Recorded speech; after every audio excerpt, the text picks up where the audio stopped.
প্রিয় বিনিয়োগকারী ভাই ও বন্ধুরা আমার, আসসালামু আলাইকুম। শেয়ার বাজার অর্থনীতি ও বিনিয়োগ বিশ্লেষণের একটি শেয়ার ওয়াচলিস্ট নিয়ে কথা বলবো। তার আগে একটু বলবো যে প্রতিকূল পরিস্থিতিতে যে নিজেকে সামাল দিতে পারে সেই আসল বিজয়ী, সেই বীর। কথাটি বলার কারণ হচ্ছে মার্কেটের এই বিপদসংকুল অবস্থায় আসলে আমাদের কারোরই মন ভালো নেই, আর কারোরই কোনো ধরনের নীতিবাক্য ভালো লাগে না। তা চলুন কথা না বাড়িয়ে আমরা সরাসরি মূল আলোচনায় চলে যাই। যেহেতু শেয়ারের ওয়াচলিস্ট নিয়ে কথা বলবো, অপ্রাসঙ্গিক কথা বলে ভিডিওটি বড় করবো না, এই জন্য আমরা সরাসরি মূল পর্বে চলে যাই। গতকালকে প্রায় 7.5 লক্ষ শেয়ার লেনদেন হয়েছিল, কিন্তু দাম কমেছিল 10 পয়সা। কিন্তু আজ 6,40,000 শেয়ার লেনদেন হয়ে দাম বেড়েছে 10 পয়সা। এটি স্পষ্ট বার্তা দেয় যে সামান্য পরিমাণ হলেও সেলারদের উপর বায়ারদের প্রাধান্য বিস্তার হয়েছে। অথবা এভাবেও বলা যায় যে বায়ার এবং সেলার দুই পক্ষই দ্বিধাদ্বন্দ্বে ছিল। এই দ্বিধাদ্বন্দ্বের মাঝেও বায়াররা সামান্য পরিমাণে প্রাধান্য বিস্তার করেছে।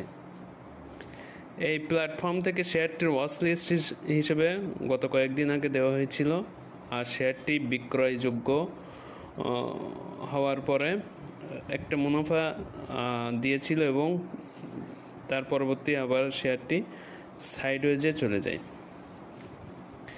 কিন্তু শেয়ারটি আবার আপ মুভে যাওয়ার প্রস্তুতি নিচ্ছে। আপনাদের এই প্ল্যাটফর্ম যেটা পরিকল্পনা করে সেটাই আপনাদের সাথে শেয়ার করে, বাই বা সেলের জন্য উৎসাহিত করে না। সবাই সবার নিজ নিজ অবস্থান থেকে সিদ্ধান্ত নেবেন।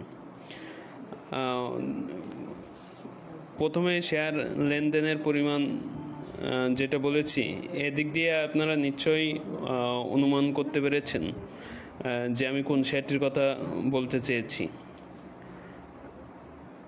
হ্যাঁ, ঠিকই ধরেছেন, এটা হচ্ছে বাজারে একটি অন্যতম trend is friend related company, সেটি হচ্ছে ওয়াইম্যাক্স।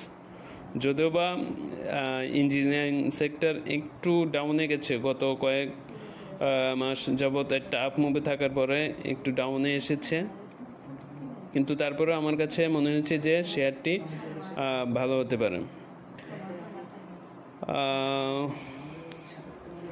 ওয়াইম্যাক্স শেয়ারটির অতীত ইতিহাস সম্পর্কে মোটামুটি আমরা সকলে অবগত। ইঞ্জিনিয়ারিং সেক্টর একটা লম্বা আপ মুভ দিলেও শেয়ারটি খুব বেশি মুভমেন্ট করে নাই, বলতে গেলে তলানিতেই ছিল। কিন্তু আমার মনে হয় এবার শেয়ারটি ঘুরে দাঁড়ানোর ইঙ্গিত দিচ্ছে। শেয়ারটির মাইনাস সাপোর্ট আছে 22 টাকা 40 পয়সা, আর মেজর সাপোর্ট আছে 21 টাকা 50 পয়সা। আর ভলিউম নিয়ে যদি শেয়ারটি 24 টাকা 20 পয়সা ক্রস করে, তাহলে ইনশাল্লাহ ভালো কিছু হবে আল্লাহর রহমতে।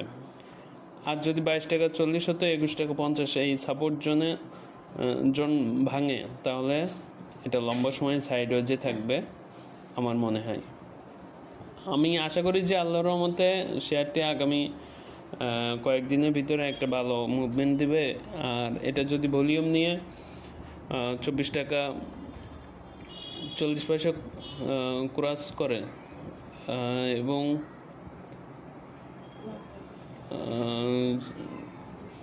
এটা যদি সেখানে স্টে করে, তাহলে আশা করা যায় যে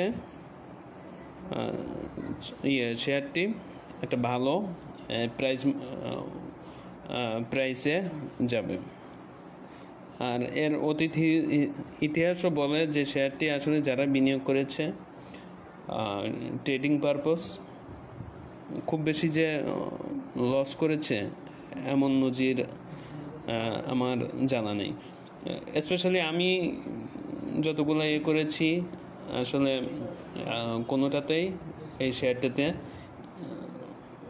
মানে মোটামুটি লাভ হয় না, ভালো লাভ হয়েছে। মোটামুটি লাভও হয় না, ভালো লাভ হয়েছে। যেহেতু আমি যেটা প্ল্যান করি সেটা আমি এই মুক্ত প্ল্যাটফর্মে শেয়ার করি, এজন্য আমার প্ল্যান আছে, এজন্য আপনাদের সাথে শেয়ার করলাম। বাই সেল আপনাদের নিজ দায়িত্ব করবেন, যেহেতু মার্কেট এখন ডাউনে আছে, সবাই নিজ বিচার বিবেচনায় বাই সেলে অংশগ্রহণ করবেন। সবাই ভালো থাকবেন, সুস্থ থাকবেন, আমার জন্য দোয়া করবেন, এবং এর মধ্যে যদি কোনো ভুল ত্রুটি হয়ে থাকে তাহলে ক্ষমা সুন্দর দৃষ্টিতে দেখবেন। আসসালামু আলাইকুম।